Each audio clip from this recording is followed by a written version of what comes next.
Bueno, vamos a comenzar con este cuarto vídeo de la serie de 5. Hoy voy a hacer el cuarto y el quinto porque no tengo garantía que con esto de la cuarentena y los días que llevo encerrado solo tenga alguna capacidad de continuar trabajando. Es un poco agotador estar solo ya más de casi un mes y medio. Así que vamos a ver si le puedo poner pilas y transmitir el entusiasmo que yo tengo con este tema, pero no son momentos fáciles.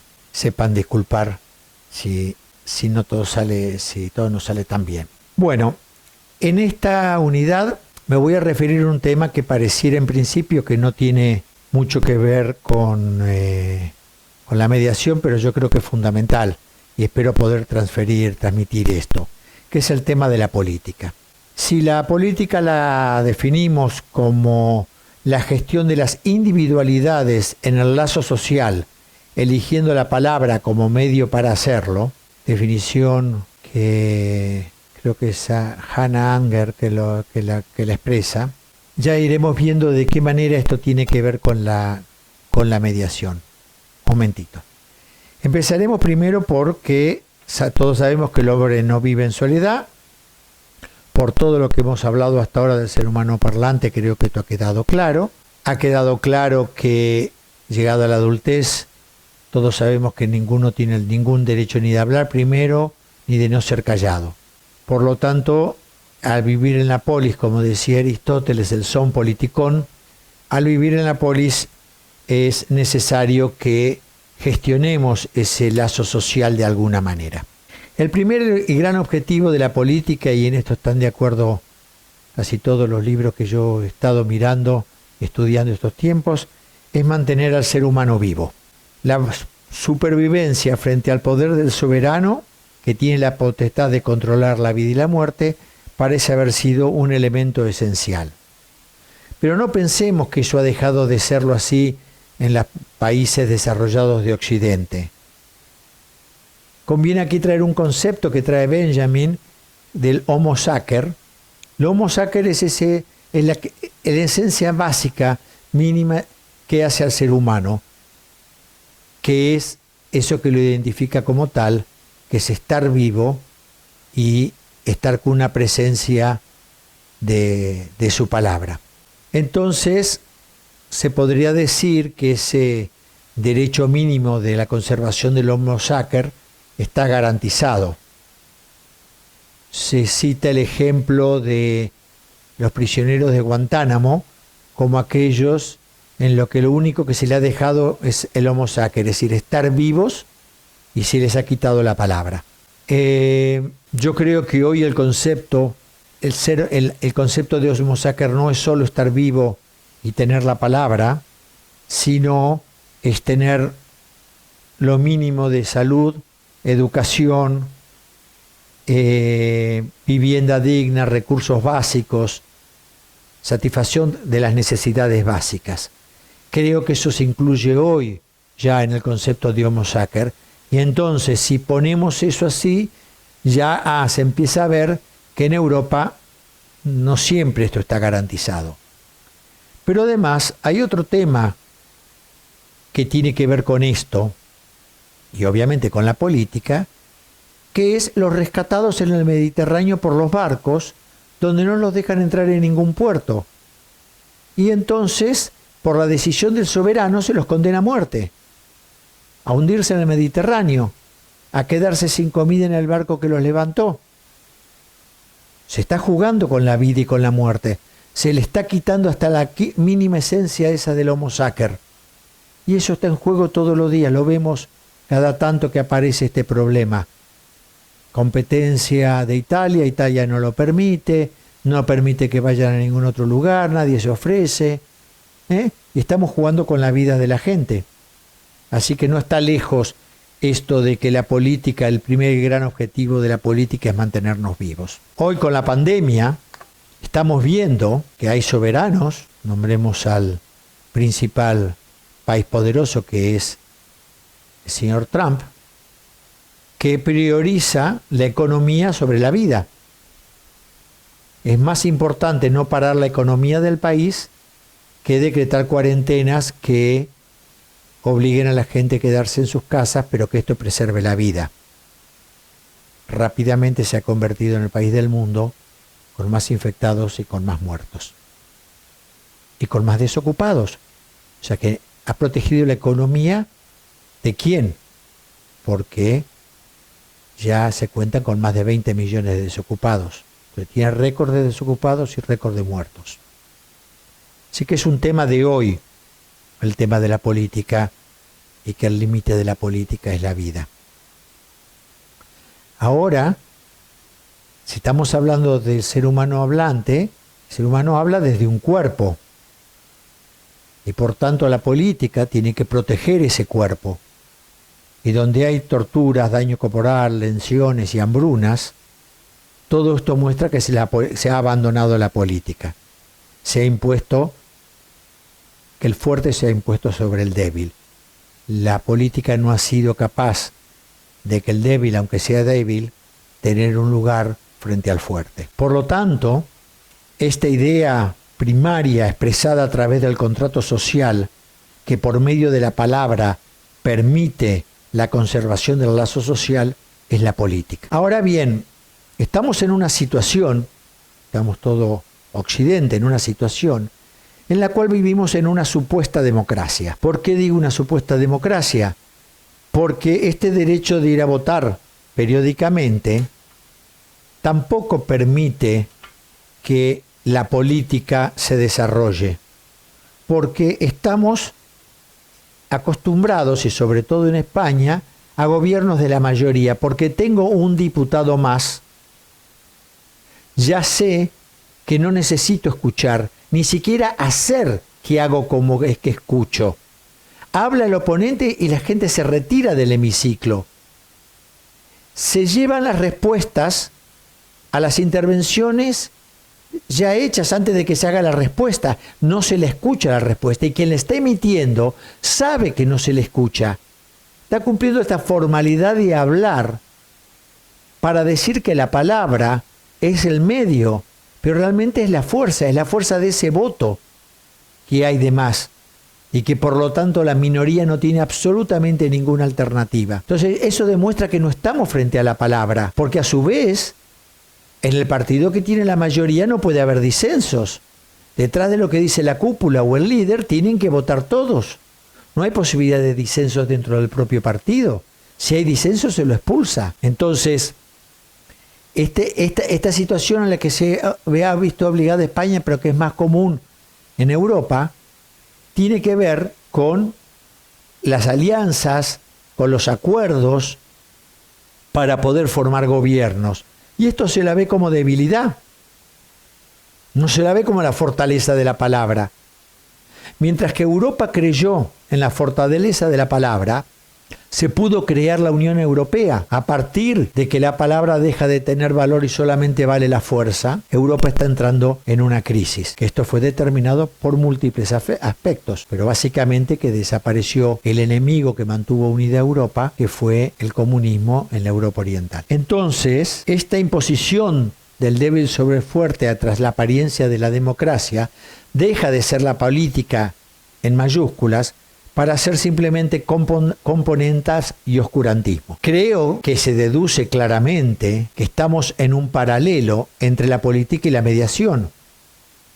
La política es a nivel de todo el tejido social y la mediación es a nivel de conflictos individuales o grupales, pero en que los dos está establecido que la palabra se la elige como el medio, y por eso en mediación no podemos mediar cuando alguien quiere imponer su palabra o hacer callar al otro. Si la diferencia de poder no se puede igualar para que la palabra sea permitida, sabemos que no podemos hacer mediación, porque la mediación pasa su esencia en la palabra, como lo debiera ser la política. Entonces, como la política crea un valor cultural, si la palabra no está sostenida por la política, y esto crea la cultura del más fuerte, del dominio del más fuerte, es difícil que la gente venga a mediación, crea en la mediación, crea que hay un ámbito en donde voy a poder compensar mi debilidad, o no voy a tener que, o me van a impedir que imponga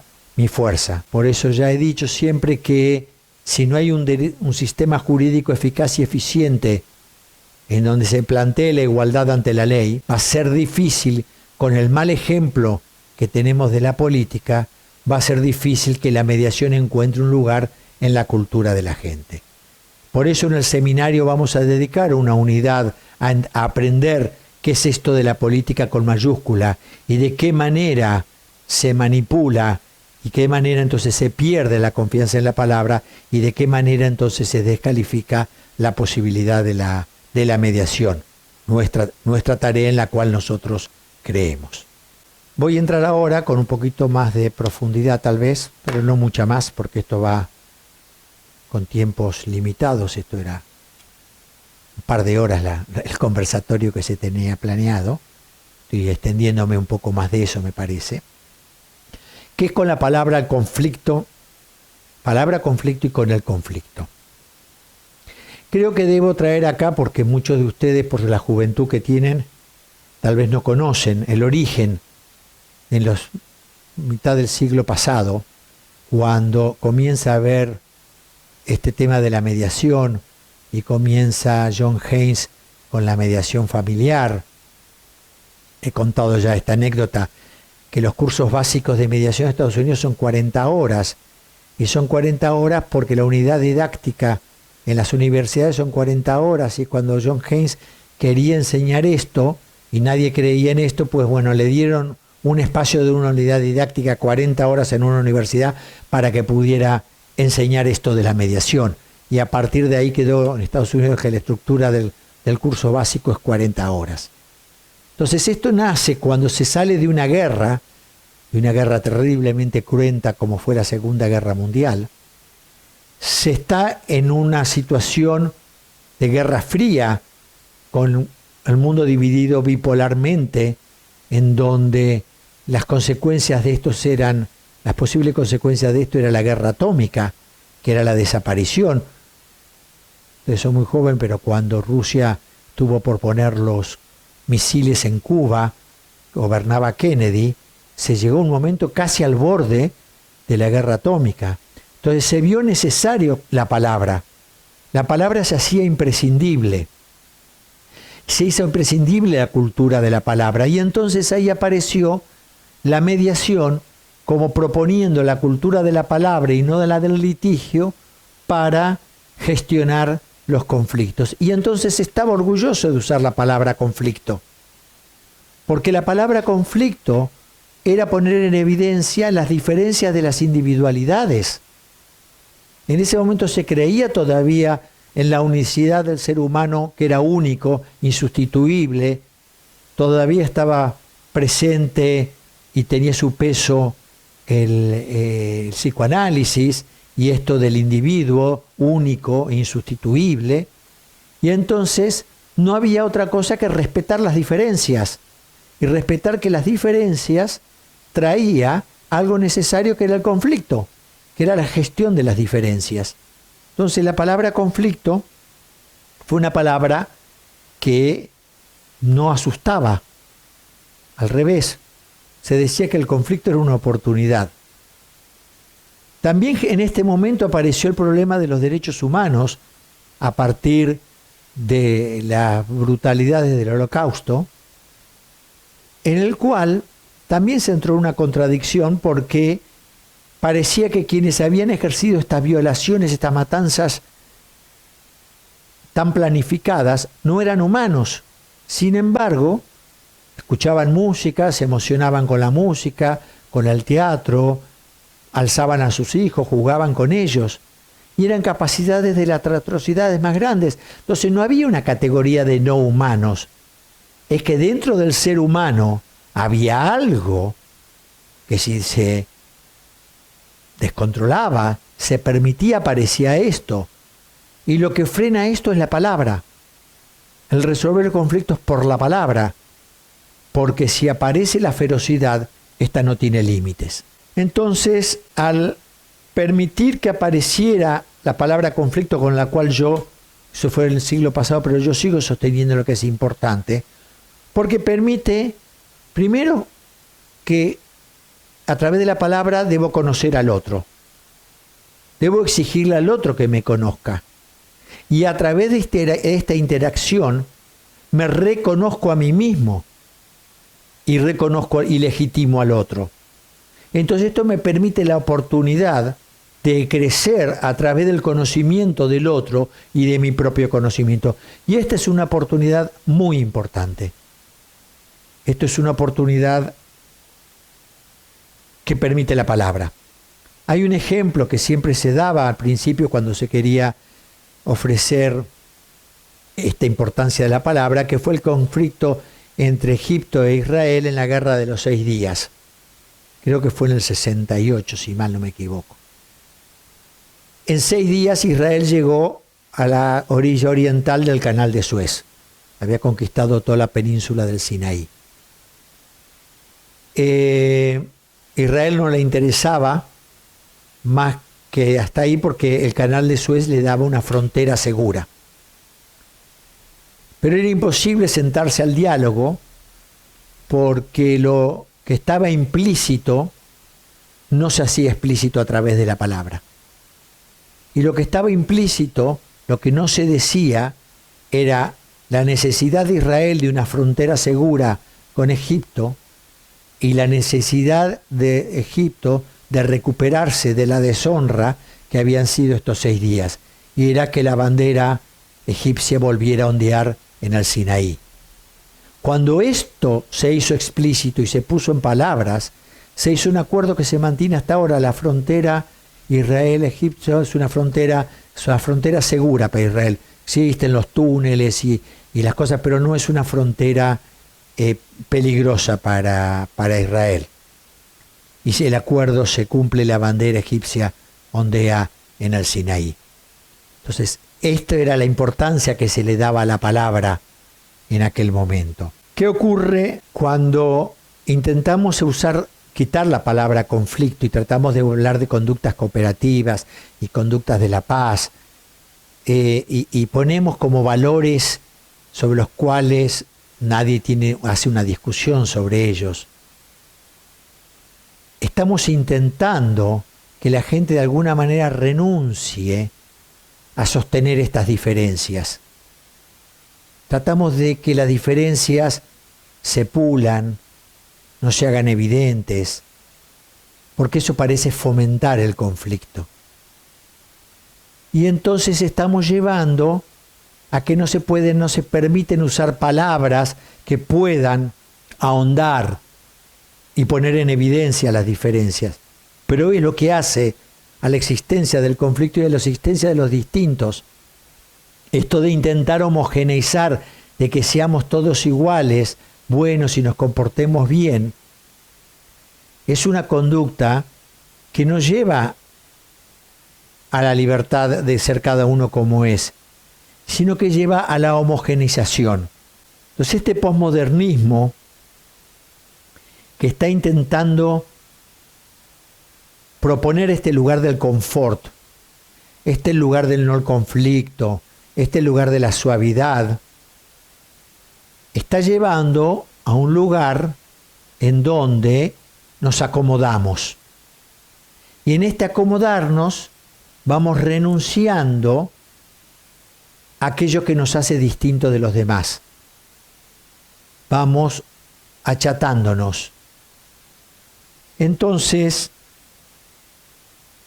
lo que está intentando de alguna manera, consciente o inconscientemente, esta política del confort, es tratar de que no aparezca la angustia primaria, existencial, que todos los seres humanos, que es la angustia de la vida y la muerte, que vamos a morir. Todas las culturas han ido gestionando esta gran angustia existencial a través de la magia, de los ritos, de las religiones, y ahora es a través del management y de la ciencia. Casi es que tenemos que tener derecho a sobrevivir en cualquier intervención en un hospital. Si no sobrevivimos es mala praxis. Y ahora esta pandemia terrible pone en evidencia que todo eso es falso, que podemos morir y que vamos a morir, y que la vida es limitada, y que entonces tenemos que ponernos en este lugar del confort, es descubrir que hemos vivido sin haber vivido. El conflicto por eso es una oportunidad de estar vivos, es una oportunidad de ejercer nuestra libertad, es una oportunidad de obligarnos a ser respetuosos del otro y de las diferencias y exigir que se nos respete a nosotros diferentes. Todo esto es estar vivos. Todo esto es tener un reto, un challenge, como se dice en inglés, ¿no? Para estar vivos, para reconocernos diferentes y respetarnos como diferentes.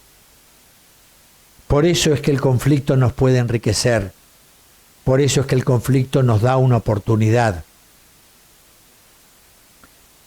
Porque solamente siendo libres vamos a poder gestionar lo que la misma libertad genera, que es la diferencia y el conflicto. Ahora bien, si no queremos usar la palabra conflicto, se utiliza muchas veces la palabra problema. ¿Qué problema les trae? Ahora, la palabra problema tiene una trampa que Jean-Claude Milner plantea en un libro, que es que la palabra problema trae en sí misma la connotación, la palabra solución. En cambio, si usamos la palabra cuestión trae una pregunta. ¿Qué cuestión? No trae una solución implícita, trae la necesidad de una pregunta. Famoso tema del judaísmo y los judíos del siglo pasado en Europa, con toda intención se lo llamó el problema judío, porque eso exigió una solución al problema judío. Y Hitler ofreció la solución integral. Y si Hitler no hubiera invadido Holanda, Bélgica y Francia, se hubiera quedado en la lucha contra Rusia, probablemente nunca se hubiera puesto en evidencia el horror del Holocausto. Los centros de detención estaban en la Europa del Este, se los llevaba en los vagones desde la Europa occidental a la Europa oriental. La invasión a la Europa occidental forzó la entrada en la guerra de Inglaterra y Estados Unidos y puso en evidencia la solución integral, la solución final, la solución total que se había tomado. Entonces yo creo que si nosotros queremos llevar a la pregunta, si nosotros queremos que la pregunta lleve a otra palabra, y esa otra palabra a otra pregunta y otros malos entendidos, y estos malos entendidos dejan este residuo de lo no dicho que no se ha podido, que se vuelve a necesitar hablar, todo esto promueve la palabra. Y si usamos el rotafolio, que es la manera de poner la palabra del otro y de cada uno de ellos escrita, por eso yo divido, que cada uno sus palabras queden escritas y no las voy a suavizar. Si habló que me sentí estafado, pongo estafado, porque esa es la palabra que expresa lo que siente, porque no intento acallar las diferencias. Y si el otro se ofende, tiene derecho a ofenderse y que exprese su ofensa. Pero en la medida que cada uno reconoce sus palabras puestas allí, se reconoce. Y puede reconocerse con algo que no le gusta y lo cambia. Pero a su vez la palabra escrita del otro me obliga a reconocerlo al otro. Y por medio de estas palabras reconozco la existencia del otro y termino legitimando al otro y legitimándome. Y a partir de ahí la palabra reina en la mediación y a partir de ahí pueden elegir qué es lo que quieren hacer con su conflicto. Se han apropiado de él y que elijan lo que quieran.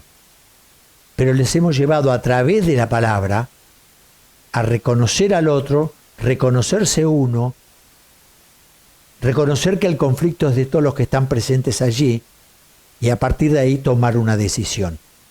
Entonces por eso es que creo que hay que salir del lugar del confort, hay que animarse a salir del lugar del confort y hay que animarse a ejercer la libertad que tanto cuesta tener. Gracias.